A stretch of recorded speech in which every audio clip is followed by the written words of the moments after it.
A Wild West Tale of 1883. The Arizona Territory's sun hammered down like a vengeful god's forge, transforming the earth into a cracked canvas of desperation, where even the hardiest desert plants whispered prayers for mercy. The metallic taste of dust hung perpetually in the air, coating tongues and throats with the bitter flavor of defeat. In Perdition Creek, the single well that had sustained the settlement for 15 years now yielded nothing but the hollow mockery of dry sand sifting through weathered bucket planks. Dr. Edmund Pike emerged from the makeshift clinic, half of Martha Crenshaw's one-room schoolhouse, his shirt clinging to his gaunt frame like a shroud. The acrid smell of carbolic acid and human suffering followed him into the merciless afternoon light. At 50, the rail-thin physician had witnessed enough frontier hardship to break lesser men, but watching children wither for want of clean water had carved fresh lines of anguish around eyes that had once held hope. "The Henderson girl?" asked Martha, her voice barely above a whisper, as she looked up from the slate board where chalk dust danced in slanted sunbeams like morning spirits. "Another day, perhaps two." Dr. Pike's words fell between them with the weight of tombstones. The fever breaks, then returns.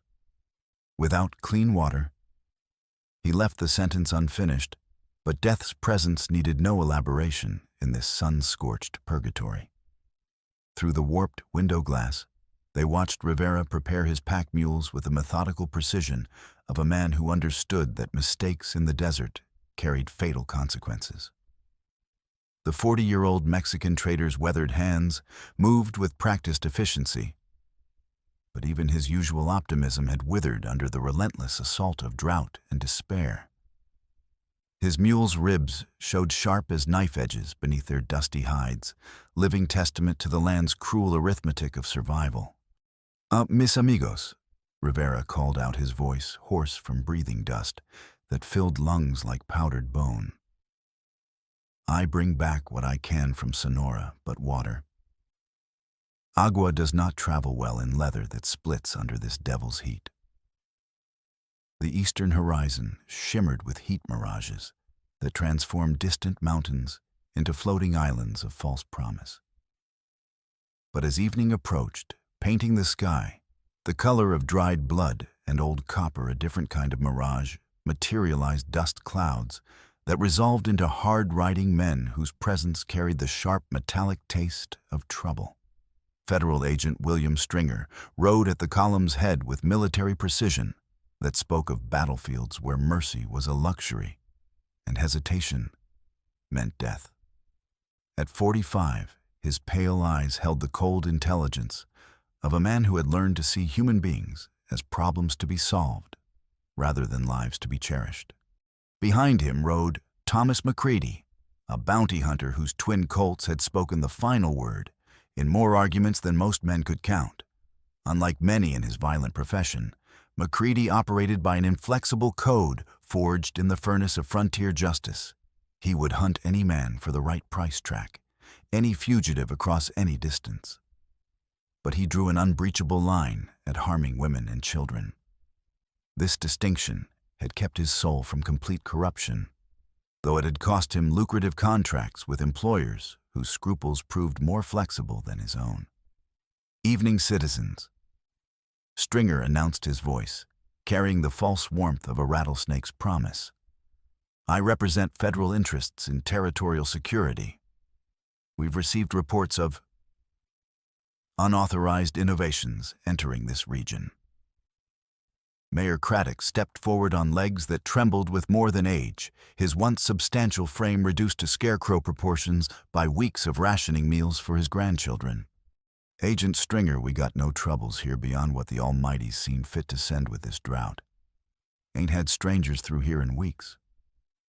Stringer's smile possessed all the warmth of winter moonlight on tombstones. "Nevertheless, vigilance remains essential. We've had intelligence suggesting that stolen technology might surface in remote settlements where the territorial court's supervision is limited." The cryptic warning hung in the air, like smoke from a distant fire.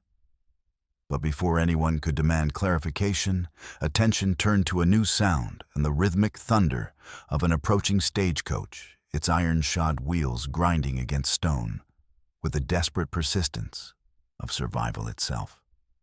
300 miles eastward, the syndicate of engine bosses' Chicago headquarters hummed with the mechanical precision of a clockwork universe, where human suffering translated neatly into ledger entries. Director Engelhardt stood before a wall map, dotted with colored pins marking potential markets for industrial salvation. His thick fingers drumming against mahogany that had cost more than most frontier families would earn in their lifetimes.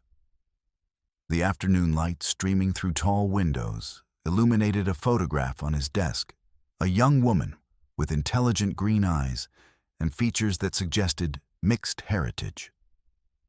Cherokee and German bloodlines had created a face that belonged fully to neither world, much like the mind behind those defiant eyes. 3 months, Engelhardt muttered in accented English, heavy with Prussian authority. And your investigators have discovered nothing. How does one half-breed woman simply vanish from civilized society? His security chief, a broad-shouldered veteran whose scars spoke of European battlefields, where honor had been buried beneath expediency, shifted uncomfortably under his employer's glacial stare. Sir Miss Brennan possessed advantages we underestimated. Her Cherokee grandmother apparently taught her skills that civilized education doesn't provide. Cherokee. Engelhardt spoke the word as if it left a bitter taste, his worldview struggling to accommodate the possibility that primitive knowledge might prove superior to German efficiency. Perhaps this explains her irrational rejection of progress and order. The savage mind resists the discipline necessary for true advancement. Yet beneath his contempt lay genuine concern. Priscilla Brennan's defection represented more than simple employee disloyalty. It threatened the fundamental principle that knowledge belonged to those with the wisdom and resources to control its distribution.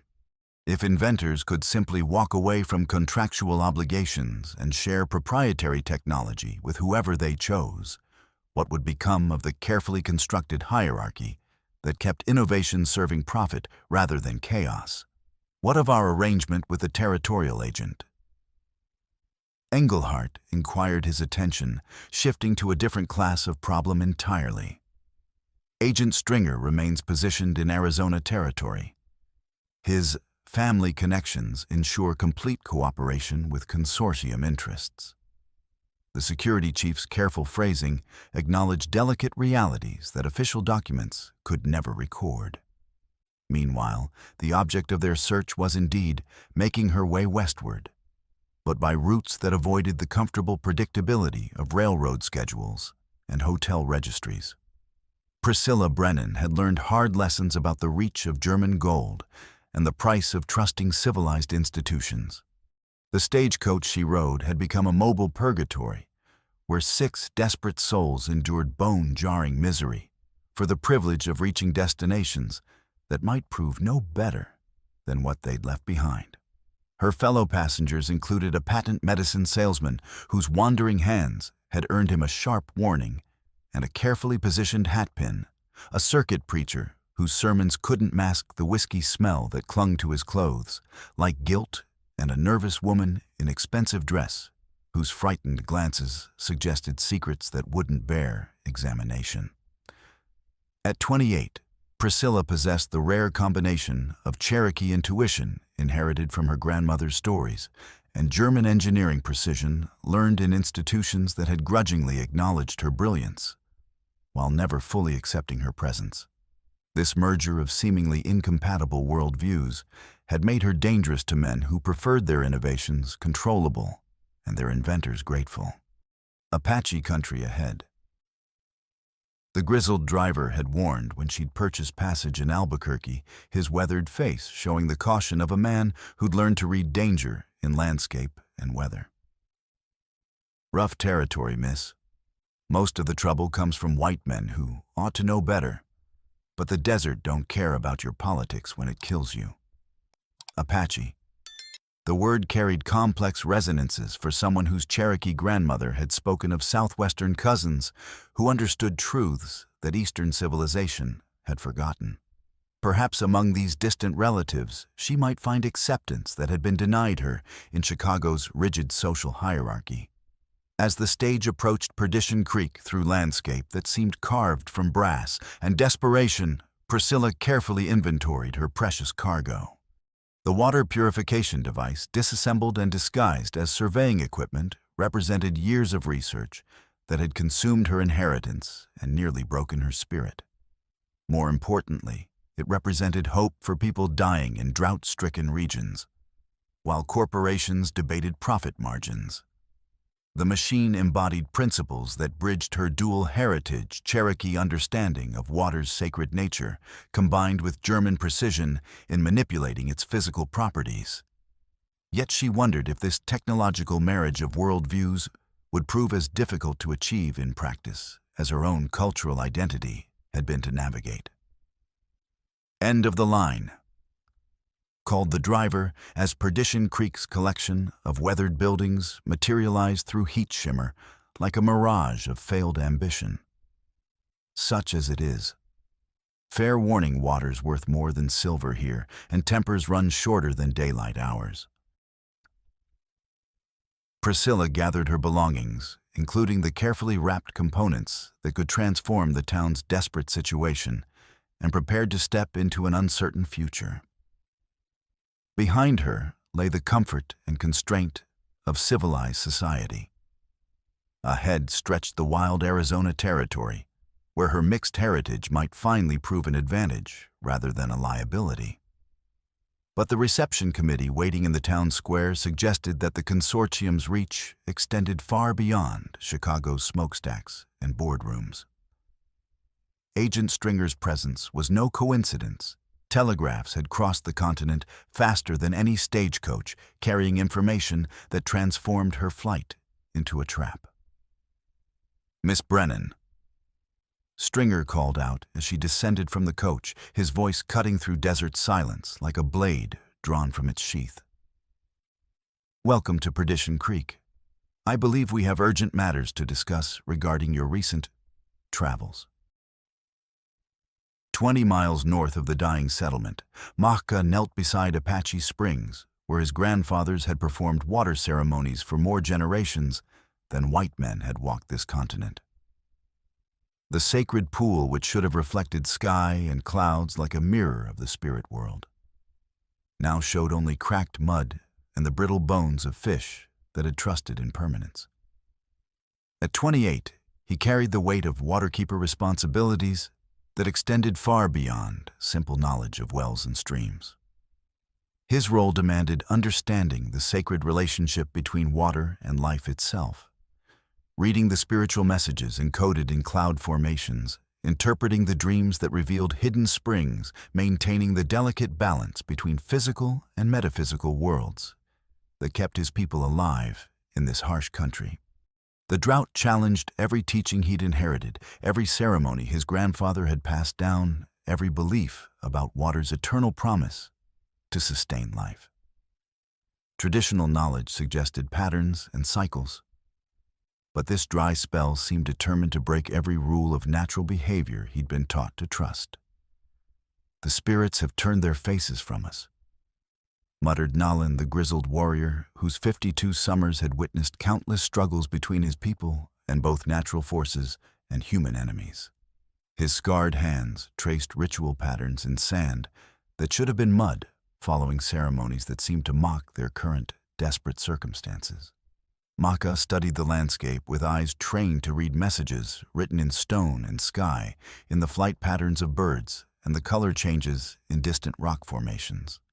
His knowledge combined generations of Apache wisdom with innovations born from necessity, creating unique insights into water's behavior that had served his people well until this unprecedented crisis. "The water spirits haven't abandoned us, old friend," he said finally, though doubt gnawed at his confidence like a persistent coyote. They speak a new language we must learn to understand.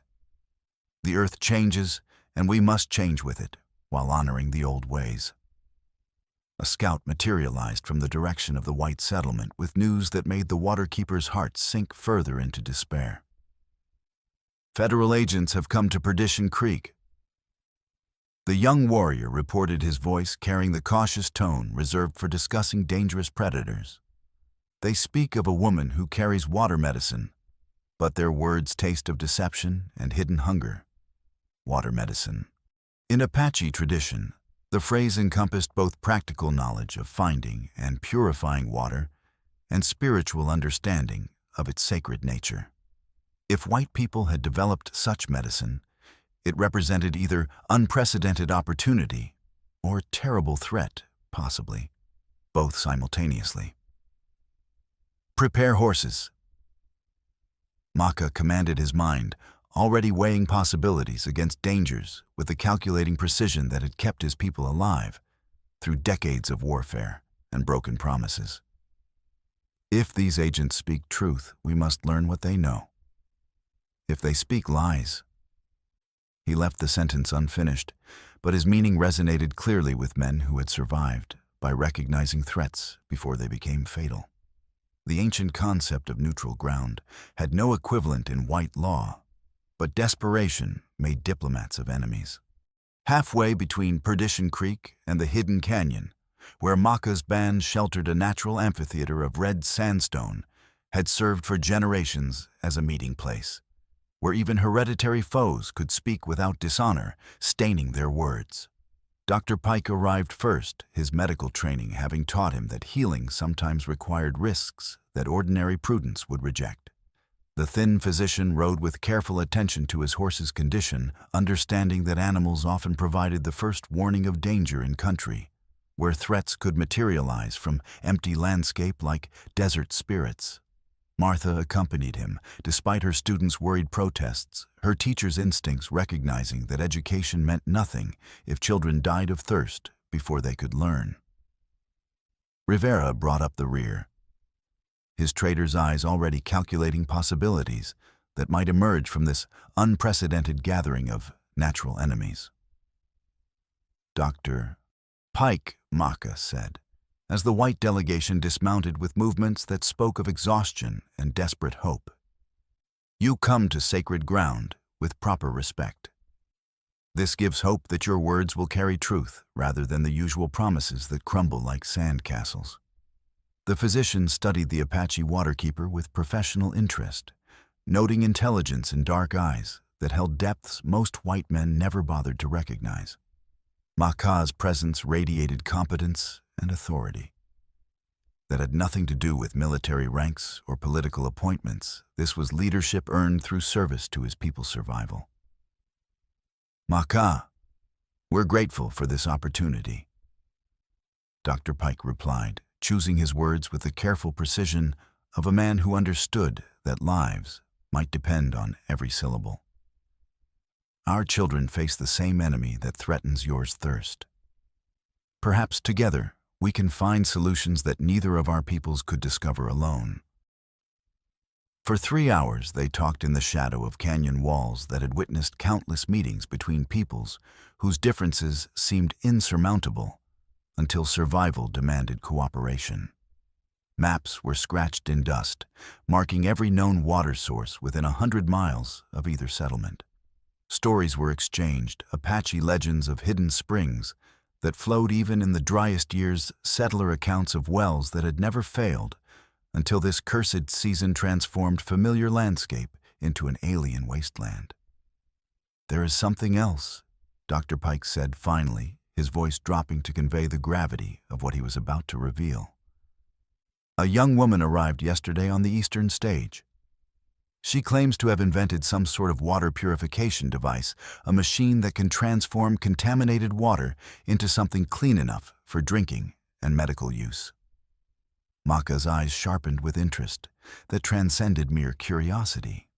In Apache culture, those who possessed medicine powerful enough to transform water's nature bore sacred responsibility for sharing that gift with all who needed it, regardless of tribal boundaries or personal cost. This woman's medicine, you have witnessed its power. He asked, his voice carrying the formal tone reserved for discussing matters that touched the spirit world. Not yet. Martha admitted her schoolteacher's honesty, compelling truthfulness even when it weakened their negotiating position. But there's something deeply troubling about the situation. Federal agents arrived almost simultaneously, asking threatening questions about unauthorized technology and making veiled references to the peace and safety of the territory concerns. The implications needed no translation for men who had learned to recognize the distinctive smell of official corruption. Mahka had dealt with federal agents whose promises dissolved like morning mist when tested against practical reality. Where is this woman now? He inquired, though his tone suggested he already suspected the answer would not be encouraging. Under what amounts to house arrest at the hotel, Dr. Pike replied grimly. Agent Stringer claims he's conducting an investigation, but his behavior suggests something far more sinister than routine inquiry. Miss Brennan appears genuinely frightened, and she's asked repeatedly about safe passage to Mexico. Rivera nodded slowly, his trader's instincts reading between the lines of what remained unspoken. Sometimes, Miss Amigo's people run from things worse than drought. Perhaps this señorita carries trouble with her gift, trouble that could follow her here and bring danger to all our peoples. The warning proved prophetic, as dust clouds on the southern horizon announced approaching riders moving too fast for peaceful intent. Mahka tensed, recognizing pursuit's distinctive rhythm from bitter experience with soldiers and bounty hunters who had hunted his people across this same landscape. We must go, he said, rising to his feet with fluid grace that made no sound despite his size and strength. But we will meet again. Tomorrow, when the sun reaches its highest point, bring this woman to Weeping Rock 5 miles north of your settlement. If her medicine proves true, and if she comes freely seeking protection rather than demanding favors, we will stand between her and whatever forces pursue her. And if it's a trap? Asked one of his warriors, hand moving instinctively toward his Winchester rifle. Mahka's eyes held steady on the approaching dust clouds, already calculating escape routes and defensive positions from long habit born of survival.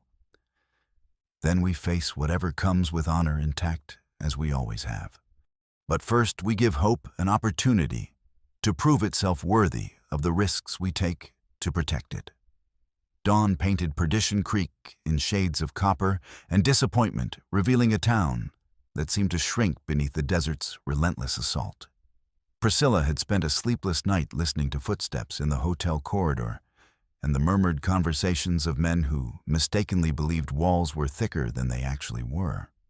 Agent Stringer's investigation had proven to be imprisonment dressed in the language of legal necessity.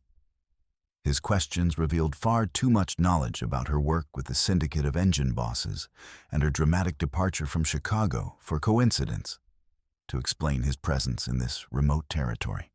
The small room felt like a cage designed for something larger and more dangerous than its current occupant, which she realized with growing unease might be exactly how Stringer viewed her. The water purification device components, carefully hidden beneath traveling clothes and toiletries, represented threat enough to justify extreme measures if discovery seemed imminent. Through her window, she could see McCready positioned on the hotel porch with the patient alertness of a hunting cat. The bounty hunter's reputation suggested professional competence rather than sadistic cruelty. But his presence confirmed that Stringer considered her valuable enough to require specialized handling. Miss Brennan, Stringer had said during their final evening interview, his pale eyes studying her with the clinical interest of an entomologist, examining a particularly fascinating specimen. Surely you understand that your precipitous departure from Chicago has created complications that extend far beyond personal preferences or moral qualms. I violated no laws. She had replied, drawing on her Cherokee grandmother's teachings about the power of exact truth when facing enemies who preferred shadows and implications to direct confrontation. Stringer's smile had carried all the warmth of winter moonlight on fresh graves. Legal technicalities rarely survive contact with practical necessities, Miss Brennan. The device you appropriated represents substantial investments by people who do not tolerate theft, regardless of what contractual documents might technically permit. Now, as morning light crept through her window like an unwelcome visitor, Priscilla understood that planning time had expired. Whatever action she took would have to rely on courage rather than preparation, on allies she barely knew rather than resources she could control. The soft scratching at her window might have been attributed to wind-blown sand if she hadn't recognized Martha's determined face pressed against the glass. The school teacher's efficiency was evident in every movement as she worked to open the stubborn frame without creating noise that might alert unwanted attention. "They're planning something," Martha whispered as Priscilla helped her climb through the narrow opening. "Stringer was cleaning his guns before dawn, and I saw him sending telegraphs that weren't meant for territorial authorities. We need to move immediately before they realize you've gone." Priscilla gathered her belongings with practiced speed, each component of her precious invention wrapped and disguised to avoid detection during hasty inspection. The device represented more than scientific achievement. It embodied hope for people dying, while corporations debated profit margins and patent rights. "How do we get past McCready?" she asked, checking the small derringer her grandmother had insisted she learn to use, despite her distaste for violence. "Dr. Pike's waiting with his medical wagon behind the livery stable," Martha replied, her voice carrying the quiet confidence of someone who had solved countless problems through careful planning and decisive action. "We'll claim you're helping with emergency medical rounds, considering what your invention could accomplish for sick folks. The explanation won't even require deception." The escape proved easier than expected, though Priscilla's Cherokee-trained senses detected wrongness in the very simplicity of their departure. McCready's absence from his post suggested either incompetence, unlikely in someone with his reputation, or deliberate permission for them to leave, a possibility that carried implications she preferred not to contemplate.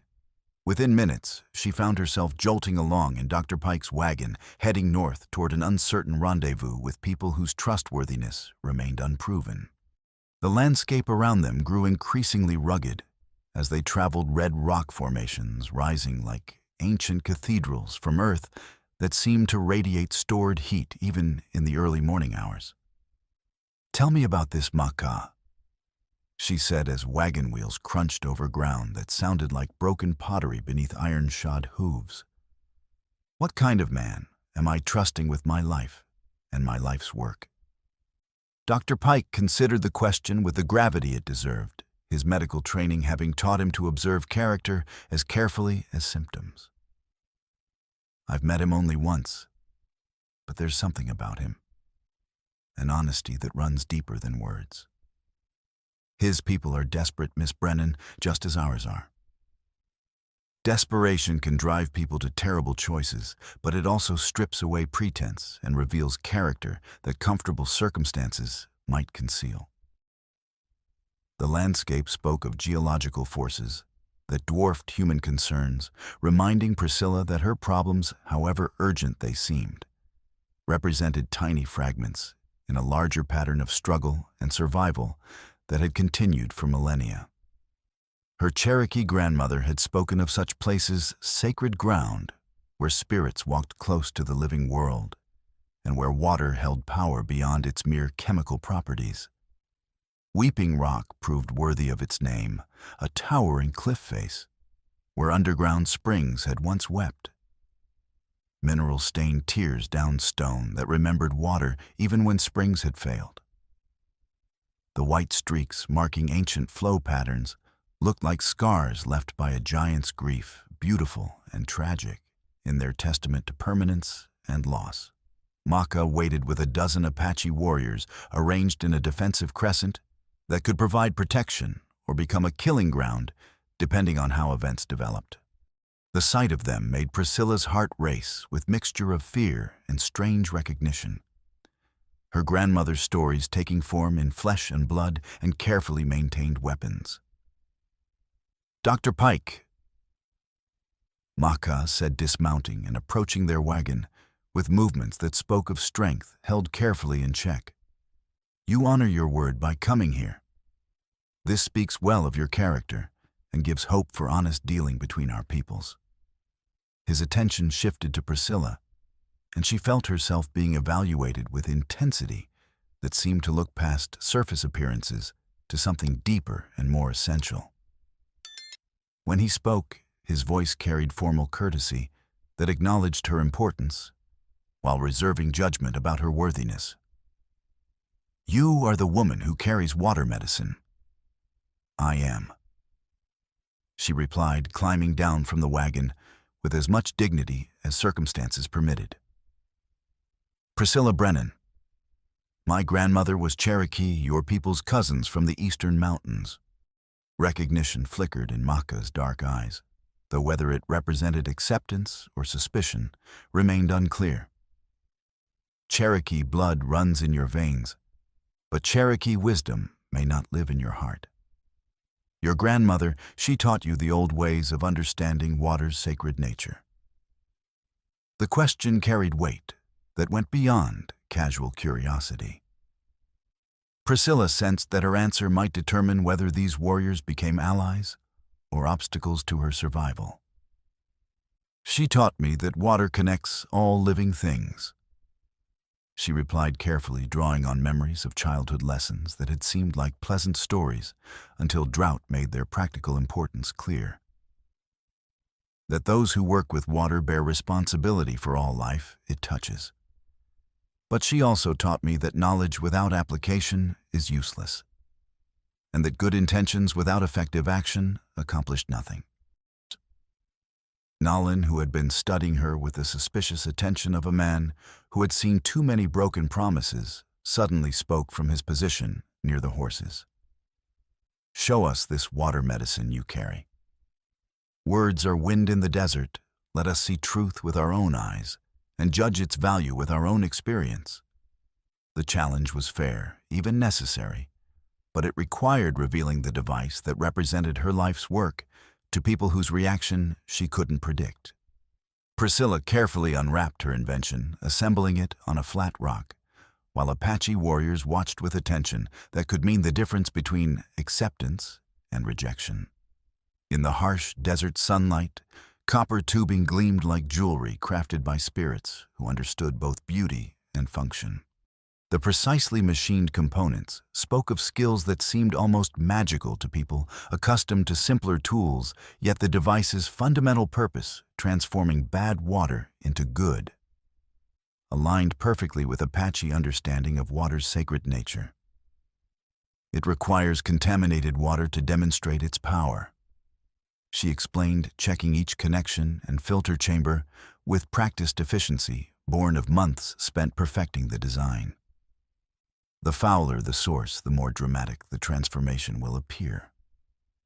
One of the younger warriors rode to a nearby depression where alkaline water pooled in a natural basin, its mineral content too concentrated for human consumption. The liquid's chalky smell made horses snort and back away, providing exactly the kind of challenge that would demonstrate the device's capabilities most convincingly. The purification process took 20 minutes of steady pumping, during which mechanical precision performed what seemed like alchemy to observers who understood water's spiritual properties, but had never seen its physical nature transformed through human engineering. Copper tubes gurgled with hidden chemistry filters, whispered with sounds of molecular transformation, and gradually clear water began flowing from the output spout. Maka cupped his hands beneath the stream, letting purified water pool in weathered palms that had performed countless water ceremonies. He studied it with the careful attention of someone whose life had depended on reading water's messages, then tasted it with the caution of a man who understood that water could carry both healing and death. "Clean," he pronounced after a long moment of evaluation, then drank deeply from his cupped hands. Sweet water from poison water. This is powerful medicine that honors both the mechanical skills of your white heritage and the sacred understanding that comes from Cherokee blood. But their moment of wonder was interrupted by the sound of approaching hoofbeats, too many horses moving too fast for peaceful intent. Dust clouds on the southern horizon announced unwelcome visitors who had clearly followed their trail from Perdition Creek with determination that suggested official authority or unofficial desperation. "Stringer," Martha said grimly, her teacher's instincts recognizing trouble before it fully materialized. "He must have discovered our escape sooner than expected." The federal agent appeared at the head of a larger force than before, including not only McCready, but additional men whose rough appearance and casual weapon handling marked them as hired guns rather than legitimate law enforcement. The consortium's gold had purchased reinforcements, whose loyalty extended only as far as their payments continued. But as Stringer's party reined in just outside effective rifle range, Priscilla noticed something that transformed her understanding of the entire situation. The federal agent's behavior during their previous encounters suddenly made perfect sense when viewed through the lens of information she'd just observed. The gold ring on Stringer's right hand, the simple band he'd claimed, was a war memento caught sunlight in a way that revealed details she'd missed during their previous encounters. The ring's proportions, its craftsmanship, and the very style of its engraving spoke of expensive European manufacture rather than American sentiment. More specifically, it looked exactly like rings she'd seen worn by senior executives of the syndicate of engine bosses. "You're not here as a federal agent." She called out her voice, carrying across the tension-charged space between the two groups. "You're here as their collector, bought and paid for like any other piece of equipment they need to protect their investments." Stringer's face went very still, confirming her accusation more effectively than any confession could have accomplished. Around them, the confrontation's stakes shifted from law enforcement to something more personal and dangerous, a battle between competing philosophies about who should control knowledge that could save lives. "Miss Brennan," Stringer replied, his voice carrying false reasonableness that fooled no one present. "You're making accusations that could be considered treasonous. I suggest you surrender your stolen property and accompanying documentation before this situation escalates beyond anyone's ability to control." But Maka had heard enough to understand the true nature of what they faced. This wasn't about law and order, it was about greed disguised as authority, foreign interests wrapped in American flags, corruption masquerading as patriotic duty. This woman seeks to share water medicine that could save children's lives. The Apache waterkeeper said clearly, his words carrying to every person present. "You seek to steal it for people who would lock it away, while others die of thirst. We know which path the spirits favor and which deserves protection from those who serve false gods." The philosophical battle lines were drawn, but the physical confrontation that would determine their outcome was about to begin. What followed was not the immediate violence that frontier encounters usually produced, but rather an unexpected philosophical confrontation that would define everything that came after. Maka stepped forward, positioning himself between Priscilla and the mounted agents. But his next words were directed at her rather than their enemies.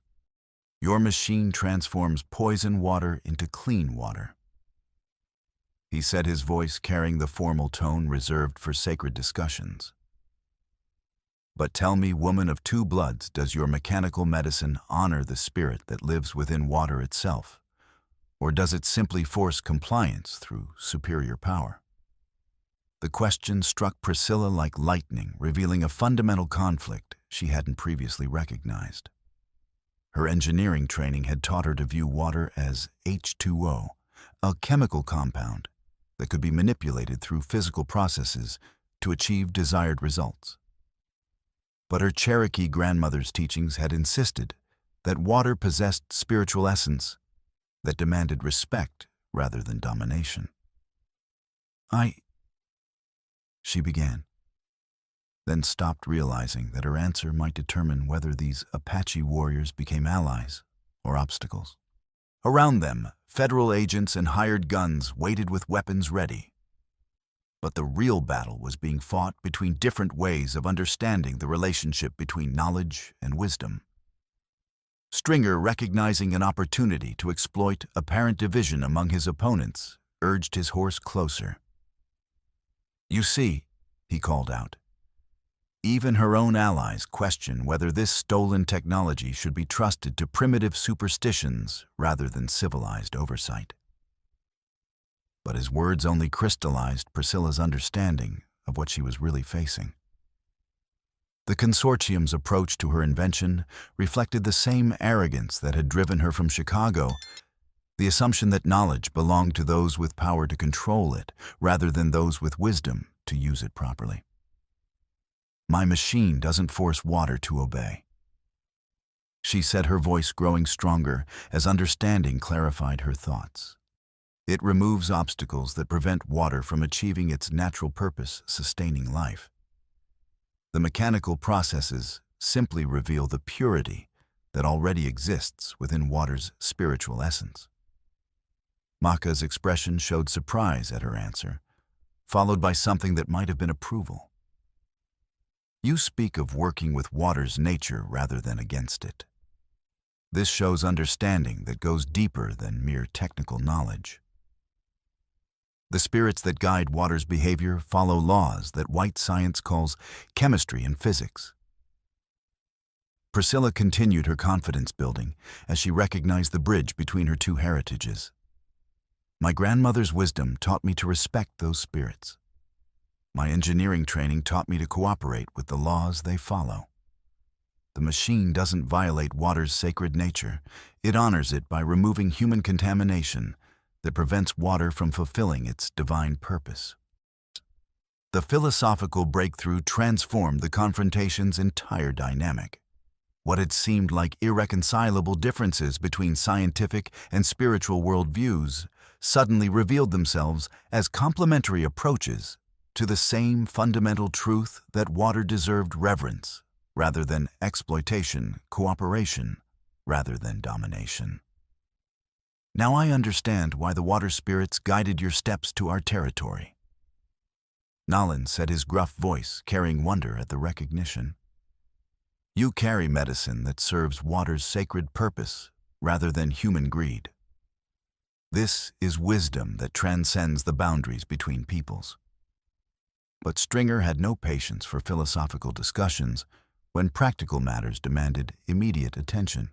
"Enough of this mystical nonsense," he snarled, drawing his sidearm with practiced speed.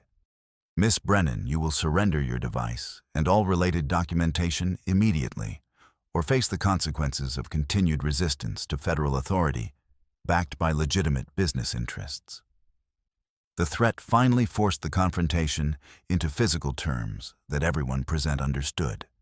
Apache warriors shifted positions, with fluid precision their weapons covering the mounted agents, while leaving escape routes available for anyone wise enough to recognize superior tactical positioning. McCready, whose professional assessment of the situation differed significantly from his employer's optimistic evaluation, spoke up with the calm voice of experience. "Stringer, I signed on to bring in a fugitive, not to fight a war against people defending their water supply. This has gotten too complicated for simple bounty hunting. You're paid to follow orders, not to question policy." Stringer replied, but his voice lacked confidence as he realized that his support was crumbling around him like sandcastles in wind. "I'm paid to bring in wanted criminals," McCready corrected him.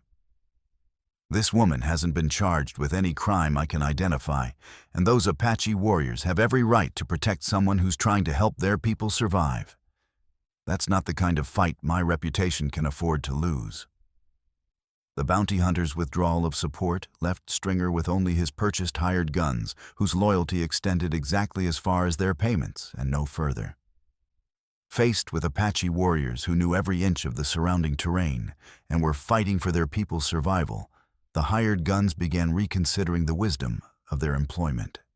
It was then that nature intervened with timing that seemed almost supernatural. Storm clouds had been building over the mountains throughout the confrontation, and the first rumbles of thunder announced the approach of weather that would make human conflicts temporarily irrelevant. But this was no ordinary desert storm. The approaching weather system carried the distinctive signs that experienced desert dwellers learned to read as harbingers of flash floods, towering thunderheads, rotating cloud formations, and atmospheric pressure changes that made horses nervous and wild animals seek high ground. Flash flood coming. Maka announced his weather reading skills, recognizing signs that urban-raised agents would miss entirely. Everyone to high ground immediately, or the desert will solve our problems for us in ways nobody wants. The natural emergency forced temporary cooperation between antagonists who had been preparing for bloodshed only moments before. Survival in flash flood conditions required setting aside human conflicts in favor of basic preservation instincts that transcended political or commercial interests. As they scrambled toward higher ground, leading their horses up rocky slopes that offered refuge from the approaching deluge, Priscilla found herself working alongside Maka to secure her precious device against the storm's fury.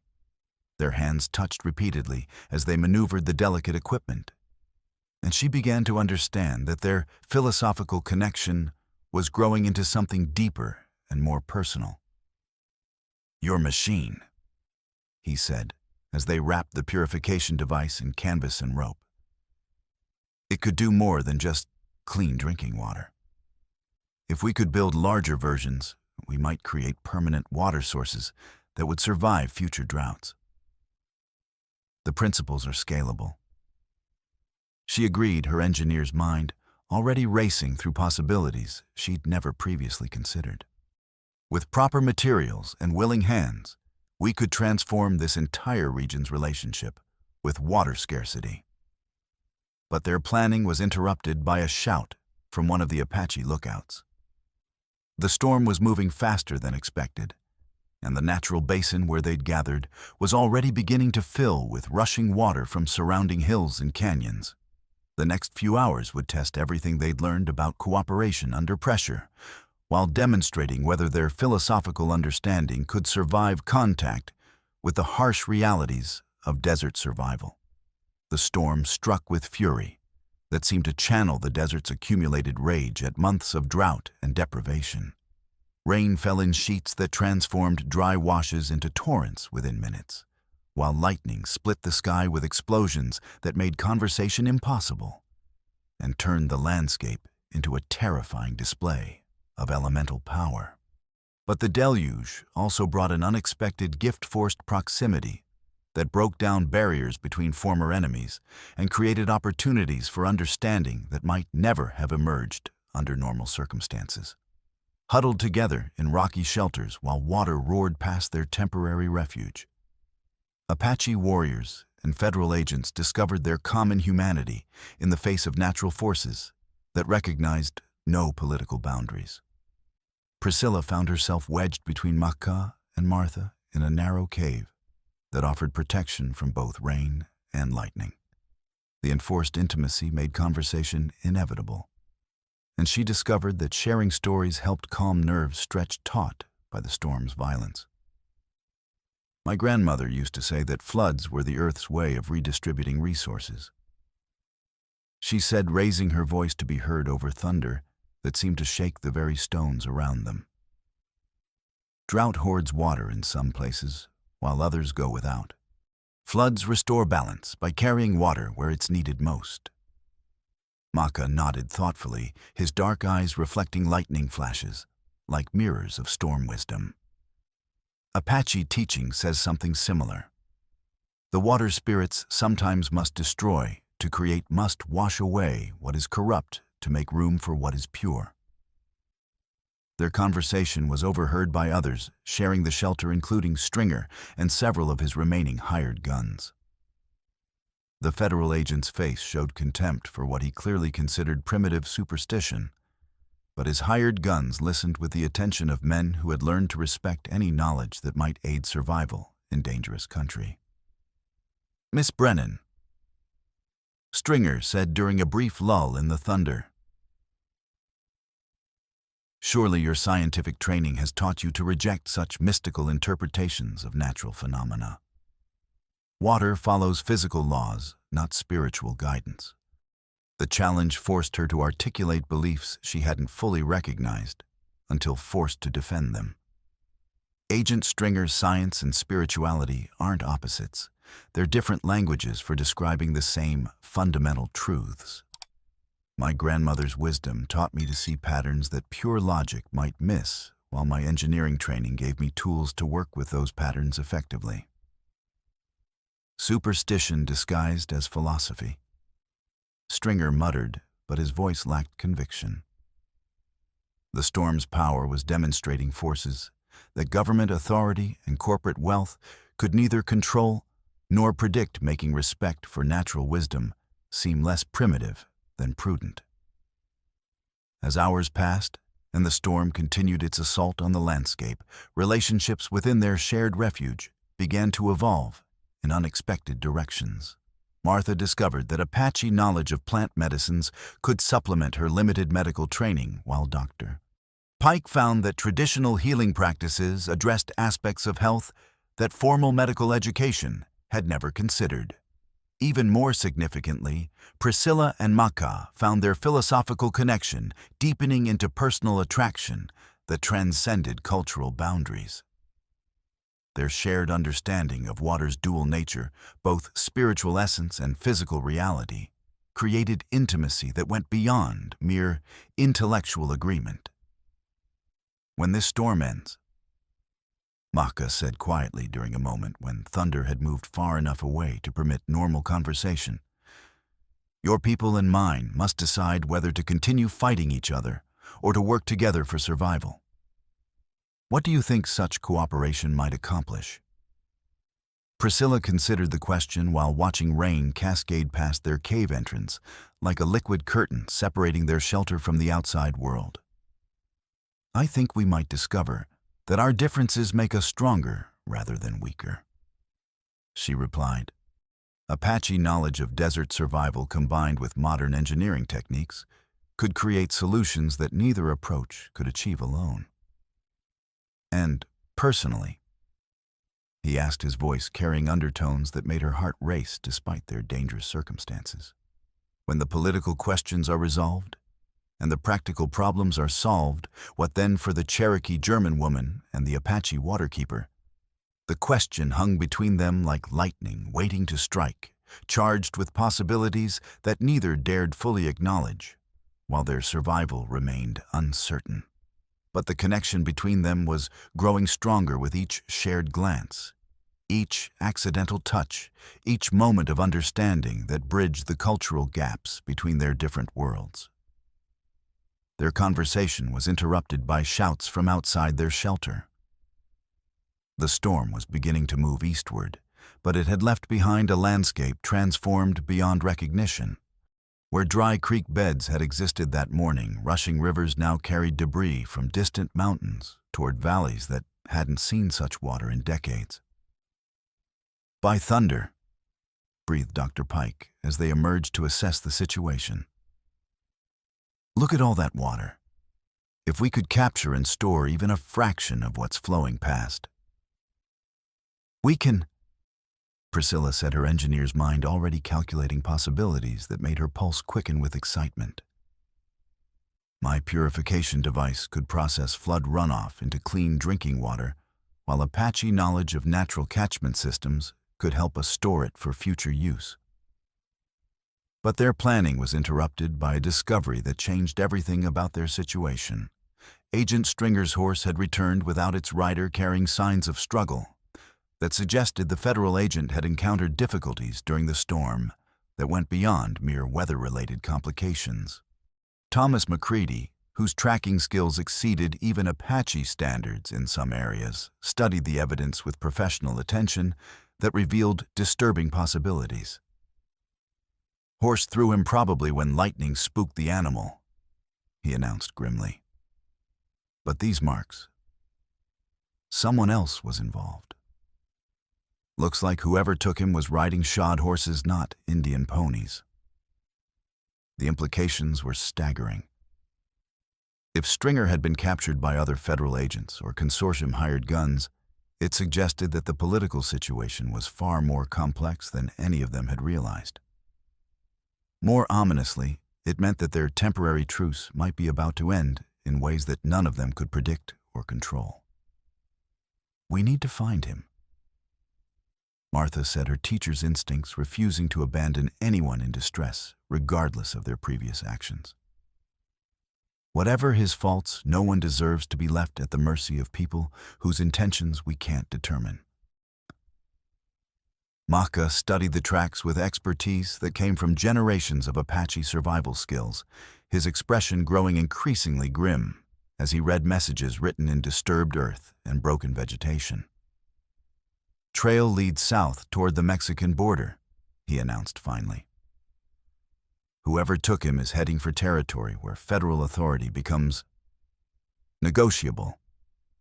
This suggests people with resources and connections that extend beyond normal law enforcement." The revelation meant that their problems were far from over. The storm might have ended, but the human conflicts that had brought them together were about to enter a new and potentially more dangerous phase. The rescue mission that followed became an unexpected test of the cooperation that had been developing between former enemies. Apache tracking skills combined with white determination and Mexican knowledge of border country to create a pursuit party that could cover vast distances while remaining prepared for armed confrontation. Maka took natural command of the expedition, his authority crossing cultural boundaries through demonstrated competence rather than official appointment. His knowledge of desert travel routes and water sources proved essential for maintaining pursuit across terrain that would have defeated less experienced trackers. "Stringer's captors are heading for Crow's Canyon," he announced after studying sign that others would have missed entirely. "Remote location easily defended with escape routes into Mexico if federal authorities arrive. Perfect place for people who want to avoid official attention while conducting private business." Priscilla rode beside him, her presence on the rescue mission having been debated until she pointed out that her water purification device might prove essential if they encountered contaminated water sources during extended desert travel. But privately, she knew her real motivation was reluctance to be separated from Maka when their relationship was developing into something that transcended mere political alliance. "Tell me about your grandmother's teachings," she said as they rode through landscape that seemed carved from brass and sandstone by supernatural forces. "What did Cherokee wisdom say about marriage between people from different tribes?" The question was ostensibly casual, but Maka understood the deeper currents beneath her words. His answer carried equal weight of tradition and personal hope. "Cherokee and Apache are cousins, separated by distance and time," he replied thoughtfully. "Our grandmothers' grandmothers spoke similar languages, honored similar spirits, understood similar truths about the relationship between earth and sky water and life. Marriage between cousins strengthens both bloodlines by bringing together wisdom that has grown separately, but from common roots."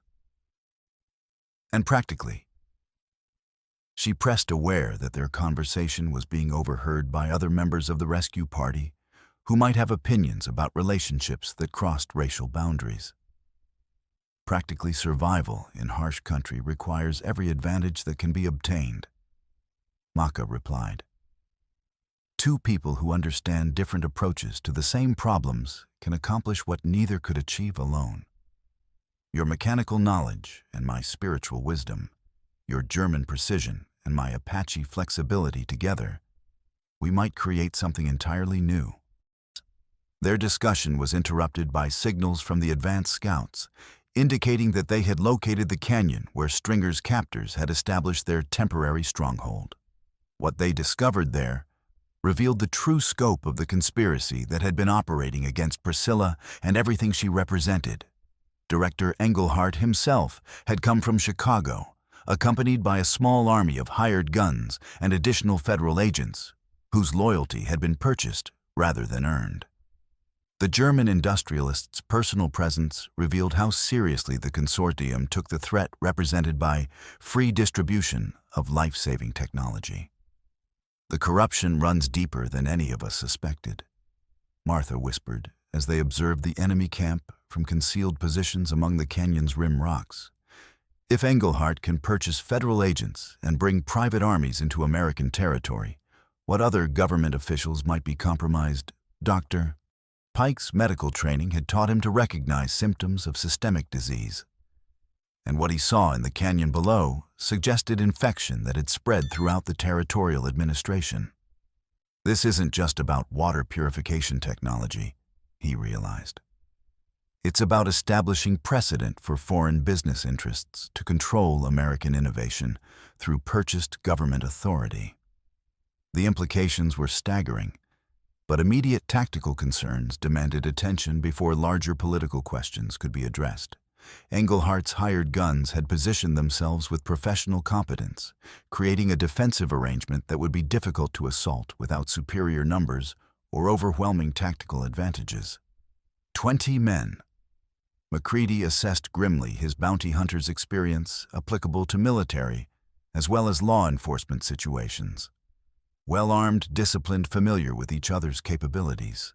Not the kind of opponent that yields to intimidation or negotiation. But Apache warfare traditions offered alternatives to direct assault that European military thinking had never considered. Apache warriors understood patience, stealth, and the psychological advantages that could be gained through superior knowledge of terrain and weather conditions. "We don't need to defeat them," Maka observed quietly. "We only need to rescue Stringer and escape before they can organize effective pursuit." Apache raiding techniques have accomplished similar objectives against superior forces for generations. The plan that emerged combined traditional Apache tactics with modern weapons and determination born of moral conviction rather than mere political necessity. What followed would test everything they had learned about cooperation under pressure, while demonstrating whether their philosophical understanding could survive contact with violence and betrayal. As darkness fell over the canyon, the rescue party prepared for action that would determine not just Stringer's fate, but the future of their entire experiment in cross-cultural cooperation. The stakes had risen far beyond individual survival, to encompass questions about what kind of society they were fighting to create and protect. The rescue attempt began at midnight, when desert darkness provided maximum concealment for approaches that required moving unseen across terrain that offered little natural cover. Apache stealth techniques learned through generations of warfare against superior numbers allowed the rescue party to position themselves within striking distance of Engelhart's camp without alerting sentries who had been trained for conventional military threats. But what they discovered during their reconnaissance changed everything about their understanding of the situation. Agent Stringer wasn't being held as a prisoner. He was participating in what appeared to be a business meeting between supposed enemies who had revealed themselves as secret allies. "The distribution of technical information has proceeded exactly as we anticipated," Engelhart was saying as the rescue party listened from concealed positions. "Miss Brennan's naive generosity has actually served our interests by demonstrating the chaos that results when proprietary technology is released without proper oversight and control." Stringer's response revealed the true scope of the conspiracy that had been operating against Priscilla from the beginning. Territorial governments are already requesting federal assistance in regulating water purification systems that pose security risks to established infrastructure. Within 6 months, we'll have legal authority to control all such devices under national defense provisions. The revelation struck the listening rescue party like physical blows. What had seemed like victory, the free distribution of life-saving technology, was being transformed into justification for even greater corporate control over innovation that could benefit humanity. Ingenious, breathed Martha, though her voice carried revulsion rather than admiration. They allowed her to give away the technology, knowing they could use the resulting chaos to justify seizing control of all water purification systems under government authority they've purchased. Priscilla felt sick as she recognized the trap that had been laid around her from the very beginning. Her flight from Chicago, her arrival in Arizona territory, even her meeting with Maka and the Apache band, all of it, had been anticipated and manipulated by forces whose resources and cunning exceeded anything she had imagined possible. And they used our desperation against us. Maka said quietly, his voice carrying the bitter recognition of someone who had seen this pattern repeated throughout his people's history with white authorities. They allowed us to believe we were winning while they prepared to steal victory from our hands.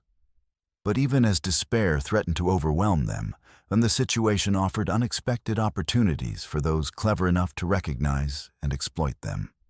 Englehart's presence in American territory with hired guards in hard cases could be considered an act of war, if properly documented and reported to authorities who weren't already corrupted by German gold. We need evidence. Dr. Pike realized his medical training having taught him the importance of documentation in proving diagnostic conclusions. Testimony alone won't be sufficient against men with their resources and connections. We need documents, photographs, something that can't be dismissed as fabrication by disgruntled locals. The challenge was obtaining such evidence without alerting the conspirators to their presence, while simultaneously preventing whatever larger scheme was being planned during this unprecedented gathering of corrupt officials and foreign agents. It was McCready who provided the solution, his bounty hunting experience having taught him skills that proved applicable to intelligence gathering, as well as fugitive capture. "I can get close enough to hear everything they're planning," he offered. "My reputation with Stringer will get me into their camp. And they won't suspect betrayal from someone they think they've already bought." "Too dangerous," Martha protested. "If they discover your deception, then I'll die knowing I chose the right side when it mattered," McCready replied with grim determination. "I've spent too many years hunting people for money to pass up a chance to hunt monsters for justice. The infiltration plan required precise timing and nerves that could withstand discovery and probable execution if anything went wrong. But as McCready prepared to enter the enemy camp, nature intervened once again with weather that would provide both opportunity and additional danger. Another storm was building over the mountains, but this one carried different characteristics than the flash flood that had brought their disparate group together. This was a dry storm, all lightning and wind, with little rain that would create electrical disturbances capable of interfering with telegraph communications while providing dramatic illumination for nighttime activities. "Now or never," McCready muttered as thunder began rumbling in the distance. "If I'm not back by dawn, assume the worst and save yourselves." What followed was the longest night any of them had ever experienced, filled with lightning flashes that revealed glimpses of activity in the enemy camp, and thunder that masked sounds of movement and conversation. When McCready finally returned just before sunrise, his face carried news that was both better and worse than anything they had anticipated. "Got everything we need to hang them all," he announced grimly, holding up a leather portfolio stuffed with documents.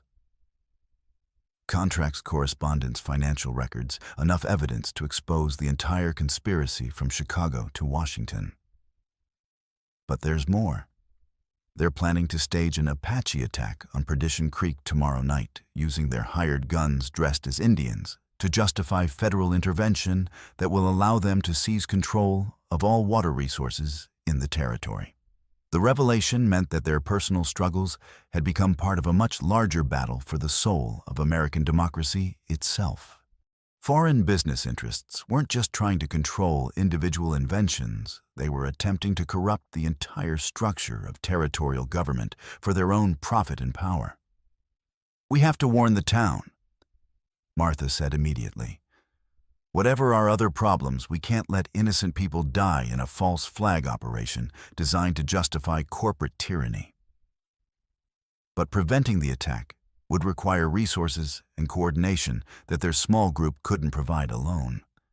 They needed allies' weapons, and most importantly, they needed to ensure that evidence of the conspiracy survived, regardless of what happened to the messengers who carried it. The race back to Perdition Creek became a desperate gamble against time and treachery, with everything they had built together hanging in the balance.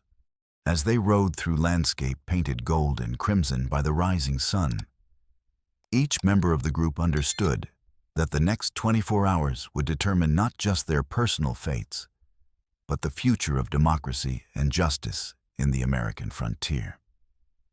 The ride back to Perdition Creek became a race between justice and conspiracy, with the morning sun climbing toward noon like a countdown timer, marking their dwindling opportunity to prevent tragedy. McCready's stolen documents provided proof of crimes that extended from Chicago to Washington. But evidence meant nothing if everyone who could testify about it died in the false Apache attack planned for that evening. "They've thought of everything," Dr. Pike said grimly as they rode through landscape that seemed to mock their urgency with its eternal indifference to human struggles. "Federal investigators will arrive tomorrow morning to find a town destroyed by savage raiders, with no survivors to contradict the official narrative about dangerous technology falling into the wrong hands." But Maka's understanding of Apache warfare provided insights that European military thinking had never considered. False attacks can be exposed by people who understand how real Apache raids are conducted, he observed. White men dressed as Indians will make mistakes that anyone familiar with our actual tactics will recognize immediately. If there's anyone left alive to point out those mistakes. Martha replied, her teacher's practicality cutting through optimistic speculation to harsh reality. The solution required dividing their small force in ways that seemed to invite disaster, but offered the only chance of saving both lives and justice. McCready would ride directly to the territorial capital with evidence of the conspiracy seeking honest officials who might still exist within the corrupted government structure. Meanwhile, the others would race to Perdition Creek to organize defenses against the planned attack and ensure that sufficient witnesses survived to testify about what really happened. "If we fail," Priscilla said as they prepared to separate, "the consortium wins everything. They get control of water purification technology, justification for federal intervention in territorial affairs, and proof that foreign business interests can manipulate American democracy through purchased corruption. Then we don't fail." Maka replied simply, his voice carrying the quiet confidence of someone who had learned to face impossible odds with dignity intact. "Our grandchildren deserve to inherit a world where knowledge serves life rather than death, where cooperation overcomes greed, where love proves stronger than the forces that divide people against each other." The parting between Priscilla and Maka carried weight that went beyond tactical necessity. Their relationship had developed from philosophical understanding through personal attraction to something approaching love. But external forces were demanding choices that might separate them forever. "When this is over," she said, her eyes bright with tears she couldn't afford to shed, "will there be a place for us to build something together? Not just personally, but for our peoples, for the future we've been dreaming about." "If we survive the next 24 hours, he replied, holding her hands in both of his, "we'll spend the rest of our lives creating that place. Apache and Cherokee wisdom, German engineering and American determination together. We'll build something that honors the best of all our heritages." The promise carried them through the desperate ride toward Perdition Creek, where they arrived to find a town already tense with rumors and preparations that suggested someone had leaked warnings about approaching danger. But the source of those warnings proved to be unexpected and deeply troubling. Jake Morrison, the rancher, whose hatred of Apache peoples had been absolute and uncompromising, met them at the town's edge with news that changed everything about their understanding of local politics and personal character. Federal agents been through here asking questions about Apache movements and water supplies, he announced without preamble. But something about their questions didn't sit right. They knew too much about things they shouldn't know, and they seemed more interested in our defenses than our problems. The revelation meant that Morrison's prejudices, while morally reprehensible, had been based on genuine experiences with official corruption rather than simple racial hatred. His suspicious nature had detected deception that more trusting people might have missed entirely. "You believe us about the planned attack?" Martha asked, surprise evident in her voice. Morrison's weathered face showed the strain of a man forced to choose between long-held beliefs and immediate reality. "Don't much matter what I believe about Indians in general," he replied gruffly. "But I know a setup when I see one, and these federal agents smell like trouble that goes way beyond water rights or territorial politics." The unexpected alliance created possibilities that none of them had dared hope for, but it also revealed how desperate their situation had become. If they were relying on Jake Morrison for support, their margin for error had disappeared entirely. What followed was the most intensive planning session in Perdition Creek's history, as Apache warriors, white settlers, and Mexican traders worked together to prepare defenses against an enemy whose resources and ruthlessness exceeded anything they had previously faced. The irony was not lost on anyone present. They were preparing to fight fake Apache raiders by using real Apache tactics with the help of white settlers who had learned to trust the people they had been taught to fear. "The attack will come at midnight." Mahka predicted his knowledge of night fighting applicable regardless of who was actually conducting the raid. "They'll expect to find sleeping families, not organized resistance. If we can survive the first assault and make them pay for every building they try to burn, they might retreat rather than face casualties that would be difficult to explain to territorial investigators." But survival required more than tactical planning.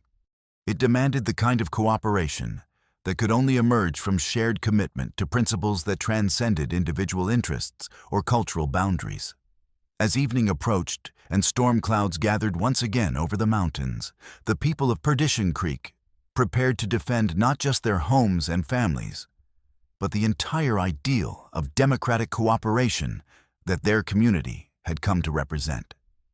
The battle that followed would determine whether corruption could triumph over justice, whether foreign gold could purchase American democracy, and whether the love that had grown between an Apache waterkeeper and a Cherokee German inventor could survive contact with forces determined to destroy everything they represented. As darkness fell and the first distant sounds of approaching horses reached their ears, each defender understood that they were fighting for something larger than individual survival. They were fighting for the soul of America itself. The attack came precisely at midnight, but not in the way anyone had expected. Instead of the wild charge that might have been anticipated from genuine Apache raiders, Englehart's hired guns approached with European military discipline that immediately revealed their true nature to defenders who knew how actual Apache warfare was conducted. "Real Apache don't attack in formation," Nalin observed grimly from his position behind the schoolhouse walls. "These white men learned their tactics in Prussia, not in desert warfare." The false raiders had underestimated their opposition in ways that proved immediately costly. Expecting to find sleeping families, they instead encountered organized resistance that had been carefully positioned to create crossfire zones and defensive positions that maximized the advantages of superior local knowledge. Mahka's warriors had spent the afternoon teaching white settlers Apache techniques for fighting at night, while the townspeople had shared knowledge of their buildings and streets that allowed positioning defensive positions with maximum effectiveness. The resulting cooperation produced tactical advantages that neither group could have achieved independently. But the enemy's superior numbers and professional equipment created challenges that courage and determination alone could not overcome. Englehart's hired guns carried repeating rifles and explosive devices that could destroy buildings and kill defenders, regardless of how cleverly they had positioned themselves. "They'll burn us out if we can't stop them," Dr. Pike said, as flames began rising from the hotel and several other buildings that had been targeted with incendiary devices. "We need something that can neutralize their advantages in equipment and numbers." It was then that Priscilla recognized how her water purification device could be adapted for purposes its original design had never contemplated. The mechanical principles that transformed contaminated water could also pressurize clean water for fighting fires, while the device's chemical components could create other compounds that might prove useful in defensive operations. The machine can create pressure sufficient to fight fires. She announced her engineering mind, racing through possibilities that combat necessity was revealing. But more than that, it can produce chemical compounds that could neutralize their explosive devices or even incapacitate attackers without permanent harm. The improvised chemical warfare that followed would have impressed professional military engineers, as Priscilla's device was rapidly reconfigured to produce tear-inducing vapors that made accurate shooting impossible, while causing no permanent damage to anyone exposed to them. Combined with high-pressure water streams that could knock armed men off their feet, the adapted purification system became a formidable, defensive weapon. But the real turning point came when Jake Morrison made a choice that surprised everyone present, including himself. Faced with hired guns who were attempting to burn down the schoolhouse where Apache and white children had learned to read, together the racist rancher found himself fighting alongside Nolan to protect something he hadn't previously valued. "Ain't right," Morrison muttered as he reloaded his Winchester, while Apache bullets whistled overhead. "Don't matter what I think about Indians in general, nobody burns down schools where children learn to read." "Children are children," Nolan replied gruffly, his scarred face showing approval for Morrison's change of heart. "Apache children, white children, Mexican children all deserve chance to grow up wise instead of ignorant. The moment of understanding between longtime enemies created something that transcended mere tactical cooperation. For the first time, Morrison was seeing Apache people as individuals rather than racial stereotypes, while Nolan was recognizing that white prejudice could be overcome by shared values and common threats. But personal reconciliation was interrupted by the battle's climactic moment, as Director Englehart himself appeared at the head of reinforcements that threatened to overwhelm the defenders through sheer numbers and superior firepower. Miss Brennan, the German industrialist, called out, his accented voice carrying across the smoke-filled street. "You have cost my organization millions of dollars and established dangerous precedents that threaten the stability of industrial progress throughout the frontier territories." "Good," Priscilla replied from her position beside the adapted purification device, her voice steady despite the chaos surrounding them. "If your progress depends on keeping life-saving technology away from people who need it, then it deserves to be stopped." The exchange crystallized everything the battle represented: a conflict between those who viewed knowledge as property to be hoarded and those who saw it as a gift to be shared, between systems that served profit and those that served humanity, between fear of change and hope for a better future. What followed was a brief but intense firefight that would be remembered in territorial history as the moment when ordinary citizens successfully resisted corruption backed by foreign money and federal authority.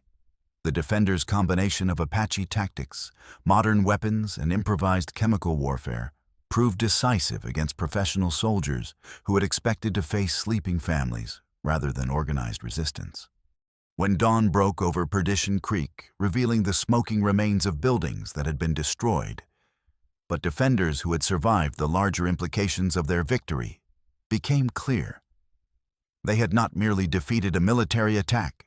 They had exposed a conspiracy that reached to the highest levels of territorial and federal government. Englehart's capture, along with the documents that McCready had stolen, and the testimony of survivors who could describe the false flag operation in detail, provided evidence sufficient to destroy the entire consortium network and expose the corruption that had made their schemes possible. But victory carried costs that went beyond damaged buildings and wounded defenders. The battle had forced choices that would reshape the community in ways that couldn't be predicted or controlled, while demonstrating that cooperation between different peoples was possible, but never easy or automatic. As the smoke cleared and the survivors began assessing damage and tending wounds, each person present understood that they had participated in something larger than a local conflict. They had helped determine what kind of society would emerge from the collision between old ways and new possibilities, between division and cooperation, between fear and hope for the future. 6 months later, the federal courtroom in Tucson buzzed with unprecedented activity as the case of Territory of Arizona versus Syndicate of Engine Bosses finally reached its dramatic conclusion.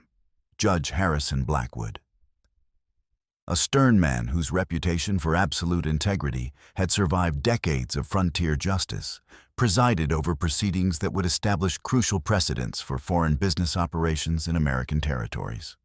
The evidence presented during 3 weeks of testimony had exposed corruption that reached from Chicago boardrooms to Washington offices, revealing how systematically American democratic institutions had been compromised by foreign gold and purchased loyalty. Director Englehart's conviction on charges of conspiracy and bribery and violations of the Neutrality Act, conspiracy, and violation of federal laws governing foreign agents had sent shockwaves through corporate and government circles nationwide. The court finds, Judge Blackwood declared in his final ruling, that the defendants engaged in systematic corruption of American officials while attempting to monopolize technology that could save American lives. Their actions represent not merely commercial fraud, but direct attacks on the democratic principles that define our nation's character. In the gallery, Maka sat beside Priscilla, their presence together representing changes that extended far beyond legal victories. Their marriage, celebrated according to both Apache and Christian traditions, had become a symbol of successful cooperation between peoples who had been taught to see each other as enemies. The water purification technology that had started the entire crisis had indeed spread throughout the Southwest, but under carefully structured arrangements that ensured broad access while preventing the kind of monopolistic control that the consortium had attempted to establish. Communities throughout the region were building their own devices using freely shared plans, while technical improvements developed through practical experience were being contributed back to the common pool of knowledge. Mrs. Brennan, Judge Blackwood said, addressing Priscilla directly, "Your courage in exposing this conspiracy and your generosity in sharing life-saving technology with all who need it reflect the highest traditions of American innovation and democratic values." But the real victory was visible outside the courthouse, where Perdition Creek's transformation had attracted visitors from throughout the territory who came to study what newspapers were calling the miracle of cooperation. The town had been rebuilt using techniques that combined the best of multiple building traditions, while its population had grown to include families from several different cultural backgrounds who had found common ground in shared values rather than shared ancestry. Children played in streets where Apache Mexican and Anglo youngsters had learned to see diversity as strength rather than threat, while their parents worked together on projects that benefited everyone, regardless of their cultural origins. The school that Jake Morrison had helped defend during the false flag attack had become a model for multicultural education that was being copied throughout the frontier territories. Most significantly, the water management systems that combined Priscilla's engineering knowledge with Apache understanding of desert hydrology had transformed the entire region's relationship with drought and scarcity. Where once communities had competed desperately for limited water resources, they now cooperated in maintaining networks of purification and distribution systems that served everyone's needs. "What we've built here," Martha observed to Dr. Pike as they watched mixed groups of children playing games that borrowed from multiple cultural traditions, "it's not perfect and it's never finished. But it proves that people can choose cooperation over conflict when they recognize their common interests." Dr. Pike nodded his medical practice, having shown him daily evidence of how different healing traditions could strengthen each other when combined with mutual respect and open minds. "If we can make it work in Apache country during the worst drought in memory, maybe it can work anywhere people are willing to try." But the most meaningful symbol of change was the spring-fed pool where Mahka and Priscilla had been married.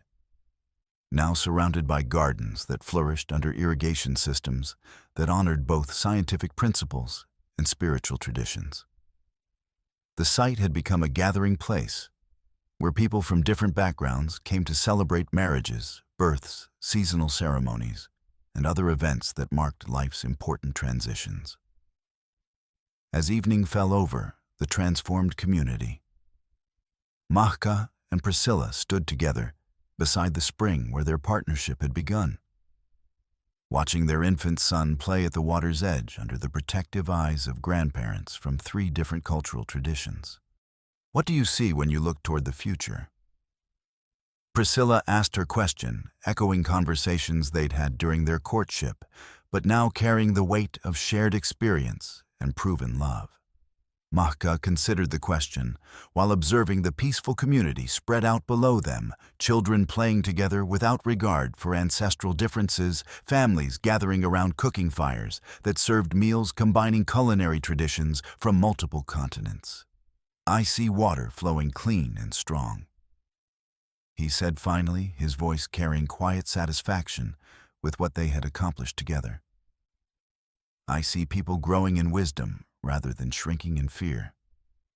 I see our son learning to build bridges between worlds we barely knew could be connected. And I see." Priscilla added, her eyes bright with dreams that had grown from hope through struggle into reality. "A future where innovation serves all humanity, where knowledge belongs to everyone who needs it, and where love proves stronger than the forces that try to divide us." Behind them, their son gurgled happily as he splashed in the clear water, his mixed heritage visible in features that combined the best of multiple bloodlines, while belonging fully to none of them individually. Like the community that surrounded him, he represented something entirely new, a bridge between worlds that had existed separately for too long. The child reached toward the water with tiny hands that seemed to understand its sacred nature instinctively, while his parents explained the mechanical principles that made purification possible.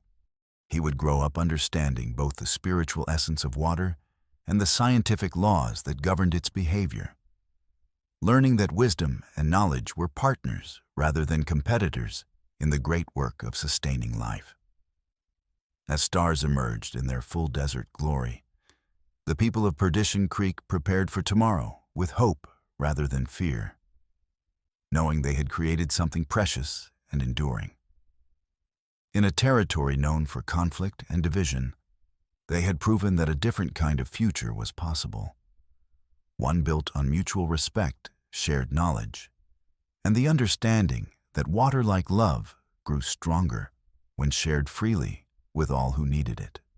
The spring that had brought them together continued to flow, its clear water reflecting starlight like liquid diamonds, while carrying the promise that some things endure beyond individual lives, beyond cultural boundaries, beyond the temporary conflicts that seem so important to each generation, but fade like morning mist when viewed against the eternal flow of time and hope and human love.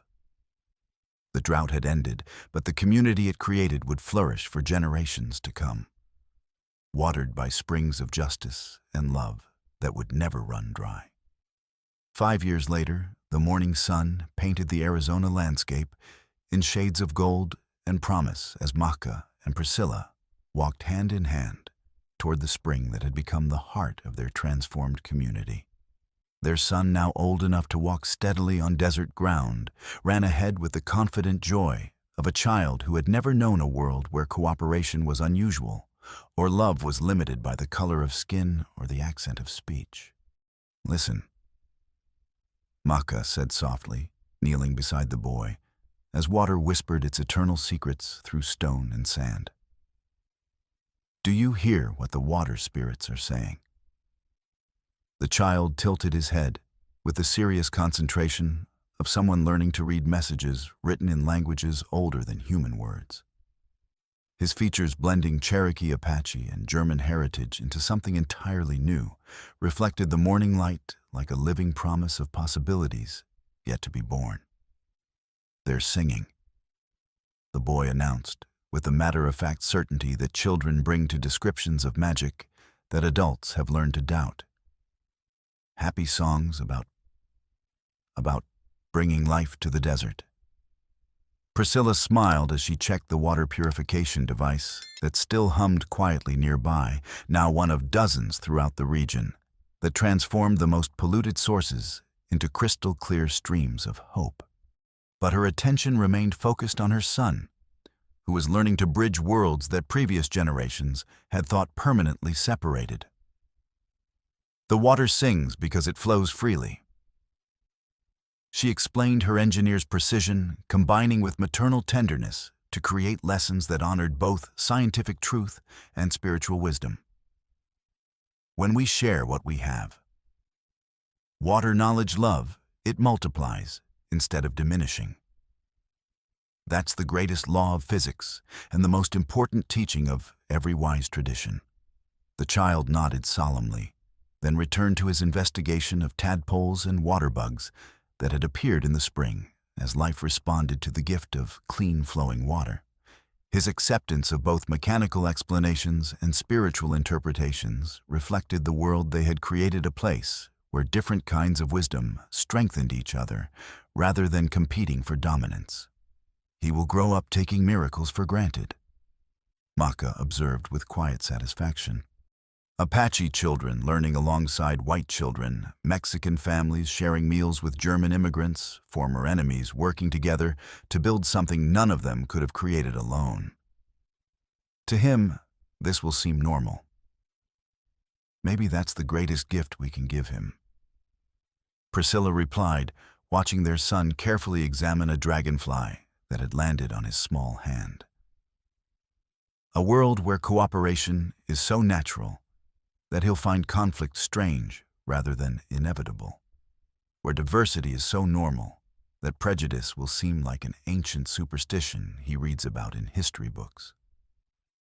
Around them, the community stirred to life, with sounds that had become as familiar as breathing children, speaking in mixtures of English, Spanish, and Apache that created new vocabularies for new possibilities, adults calling greetings across cultural boundaries that had dissolved into fond memories of the steady rhythm of work that served shared goals rather than competing interests.